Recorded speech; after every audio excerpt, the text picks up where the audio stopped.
Entering Jerusalem is a very different thing today than it was in Jesus' time. Or maybe it isn't. An occupied, militarized city, a city of checkpoints and guard stations, and rules about who's allowed in and who isn't, ideas of to whom it belongs. It is a place of occupation and of questions like, whose city is this? To whom does it rightly belong? And from when? And how to date it? And whose God is chief God? Who has a right to live here, to gather, or to pray there? And Jesus enters Jerusalem riding a young donkey, all these many, many years ago. Riding a young donkey while palm branches are laid before him like ticker tape strewn in the street, and shouts of Hosanna rising like a high school marching band. Jesus enters not quite a refugee yet, but fairly certain he won't get out alive. We all know how this story goes. We know this story of Jerusalem. And nevertheless, he enters riding a donkey, and he goes straight to the temple.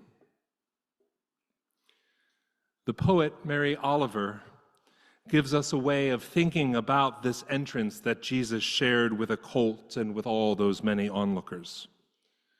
The poet gives us another way into this story, another way into our consideration, another set of eyes through which to peer. Hear Mary Oliver's words this morning. This is her poem entitled, "The Poet Thinks About the Donkey." On the outskirts of Jerusalem, the donkey waited. Not especially brave or filled with understanding. He stood and waited. How horses turned out into the meadow leap with delight. How doves released from their cages clatter away, splashed with sunlight. But the donkey, tied to a tree as usual, waited. Then he let himself be led away. Then he let the stranger mount. Never had he seen such crowds.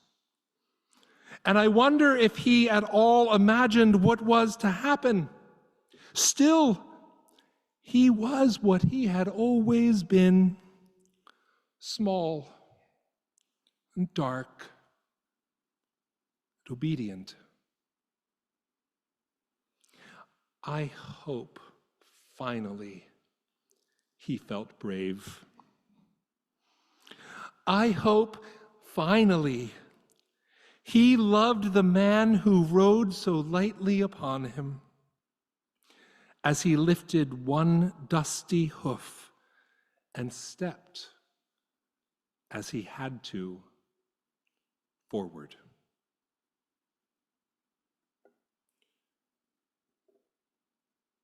The cattle were lowing.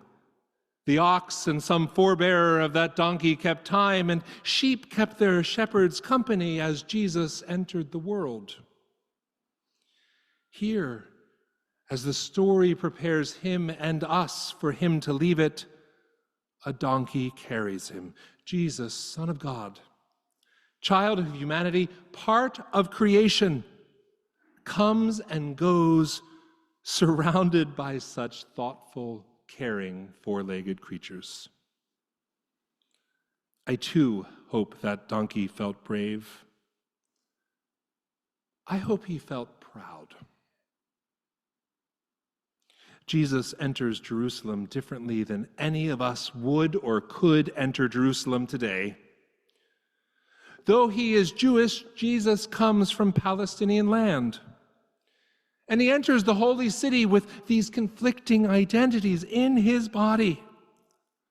He enters the holy city without being stopped or asked for a passport or questioned about his loyalty, either his faith or his ancestral land. There is a Roman governor, which is to say a foreign power already in control, occupying this city, which is to say it's a colony then, and a dangerous one at that. When Jesus enters the city, the temple still stands. Imagine that, and he goes to visit it. Now, by the time the gospel writer that we heard from Kim this morning writing not just 40 years later, the temple is in ruins, destroyed by an increasingly hostile Roman regime. A city under siege. A city entered as a political act. A city, a temple, a place to pray, a place to eat, a place to die. The temple did not rise back up in 3 days as Jesus said he could do. And after Jesus' death, when that temple is destroyed, I wonder what the animals who made their home in that temple felt as they saw its magnificence turned into rubble. The little dogs trained to keep the mice out of the sacraments. The cats who kept the mice at bay. The cattle who provided the leche for the café. The birds that sang with the carillon each morning. Did you know that the average lifespan of a donkey is right around 33 years old? A tidy coincidence for the 33 years of Jesus' life after riding that donkey into Jerusalem. So Jesus enters Jerusalem. Shouts of Hosanna are ours and theirs, and he visits the temple. And he has the sort of realization that some of us too have when we get to the office too late in the evening. He realizes it's late, and no more work should be done today. So having entered, he turns on his heels, and he leaves again. He gathers the 12, he gathers those closest to him, and he goes back out the way in which he came. He goes out to the country to sleep and to recharge and to plot his next move, which of course is and isn't his. Today we mark a triumphant entry, a quick look around, and then a quiet exit. Shortly, we will hear the story from this last night in Bethany that goes back into Jerusalem, to an upper room, to an evil regime, to the cross, and to the tomb. Many entrances into this story, into this city. Only one way out. Only one way out this week, friends. So as you carry these stories with you this week, as you journey from today's Palms to Thursday's Supper, to Friday's Cross, to Saturday's Quiet, to Sunday's Brass, carry these stories with you. And look for the doors that are open that say, enter. Look too for the one-way streets and the signs that say, beware, do not enter. Your Lenten road is coming to its rocky, harrowing, horrible ascent this week.